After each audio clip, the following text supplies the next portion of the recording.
సర్పంచ్ మా అంజనాయ్ గారు 1వ తారీఖు టీడీపీ నాయకులు అదేవిధంగా కొన్ని అఫీషియల్స్ అందరూ కూడా పెన్షన్ పంచుతున్నారు. ఆ టైంలో మహిళలందరూ పోయి ఎండలో నిలబెట్టొద్దండి, కొద్దిగా నీటిలో ఇవ్వండి అనగానే టీడీపీ నాయకులందరూ కూడా ఆమె పైన దాడి చేసి చెంపకు కొట్టి అదేవిధంగా కాలు కూడా బైక్లో గుద్దేశారు.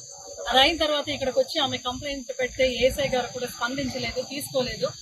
ఇక్కడున్న సవితమ్మ బీసీ సంక్షేమ శాఖ మంత్రి ఆమె దీనికి ఈ కేసు తీసుకోవద్దండి, రిటర్న్ గా సర్పంచ్ ఈయన వైఎస్ఆర్సీపీ సర్పంచ్ కాబట్టి వైఎస్ఆర్సీపీ సింపథైజర్ కాబట్టి ఈ యొక్క పంచాయతీలో ఆయన్ని తొక్కితే కేసులు పెట్టి ఆయన తొక్కితే ఇంకెవరు మాట్లాడే వాళ్ళు ఉండరు అనే ఒక దురుద్దేశంతో ఈయన పైన ఈయన కుటుంబ సభ్యుల పైన అదేవిధంగా తేజస్ పైన పవన్ పైన కేసు కట్టినారు. బీకామ్ బీఈ చదువు పిల్లల పైన బీటెక్ చదువు పిల్లల పైన రిటర్న్ కేసు కట్టేశారు. అంటే నేను ఈ రోజు అడుగుతున్నాను, నిజంగా ప్రజాస్వామ్యం ఎక్కడుంది?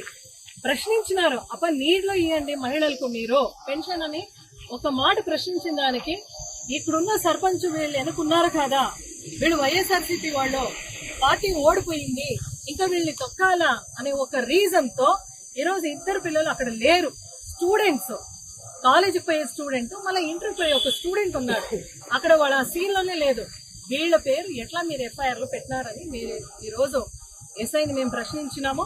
అదేవిధంగా ఒక హెడ్ కానిస్టేబుల్ నాయుడు అనేవాడు కూడా పోయి అక్కడున్న మహిళలందరినీ కూడా మీరు ఎలా కేసు పెట్టినారమ్మా, సమ్మక్క సారక్కలాగా ఇక్కడ ఉన్నారు అనే మాట కూడా మాట్లాడుతున్నారంట. ఆ రోజు జగన్మోహన్ రెడ్డి గారు నా ఎస్సీ నా ఎస్సీ నా ఎస్టీ నా బీసీ నా ఎస్సీ అని హృదయంతో హత్తుకొని కాపాడుకునేవాళ్ళు. ఈ రోజు అడుగుతున్నాను, టీడీపీ ప్రభుత్వం మీ కూటమి ప్రభుత్వం అంటే ఇదేనా? ఈ రోజు మీరు బీసీ ఎస్సీ ఎస్టీ మైనారిటీస్ గొంతు నొక్కి రాజకీయం చేయాలంటే నో. ఓడిపోయిండొచ్చు వైఎస్ఆర్సీపీ వైఎస్ఆర్సీపీ పార్టీ, అయితే క్యాడర్ ఇంకా బ్రతికే ఉంది, మా దేహంలో ఇంకా శక్తి ఉంది, ఆ చైతన్యం ఉంది, మా గొంతులో వాయిస్ ఉంది.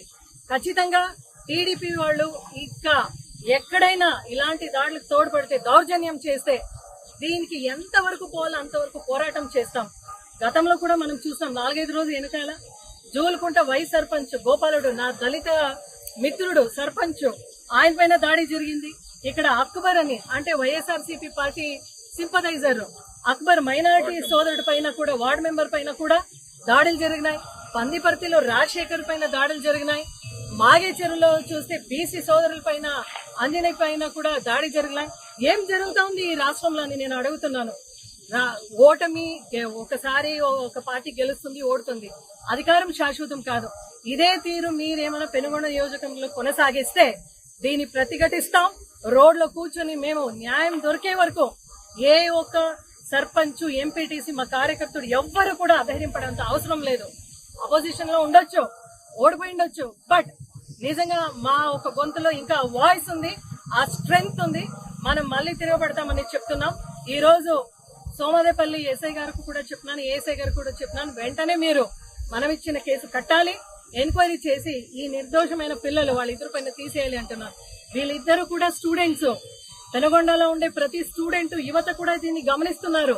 మీరు చూడండి, ఇది అంటే టీడీపీ ప్రభుత్వం వచ్చి 1 నెల కాలేదు, అప్పుడే వీళ్ళిద్దరి పైన కేసులు. అంటే మీరు కూడా చాలా హుషారుగా ఉండాలి ఇక్కడ పెనుగొండలో ఉన్న యూత్ స్టూడెంట్స్, ఎందుకంటే నిర్దోషంగా ఉండే ఇద్దరు జీవితాన్ని బలి చేసే ఒక కుట్ర చేస్తున్నారు టీడీపీ వాళ్ళు, జనసేన వాళ్ళు, బీజేపీ వాళ్ళు, కూటమి సర్కార్. ఇది వెంటనే మీరు 1 వీక్ లోపల ఎంక్వైరీ చేసి ఈ కేసుని క్లోజ్ చేయకపోతే ఉధృతమైన పోరాటం చేస్తామని ఈరోజు పోలీసులకు అదేవిధంగా టీడీపీ వాళ్లకు కూడా మేము మనవి చేసుకుంటున్నాము. ఇది మా సంస్కృతాన్ని చెప్తున్నాం. ఎందుకంటే జగన్మోహన్ రెడ్డి గారు ఒకటే మనకి చెప్పించినారు, పార్టీల అతీతంగా, కులాల అతీతంగా, మతాల అతీతంగా అందరినీ కలుపుకోండి అని.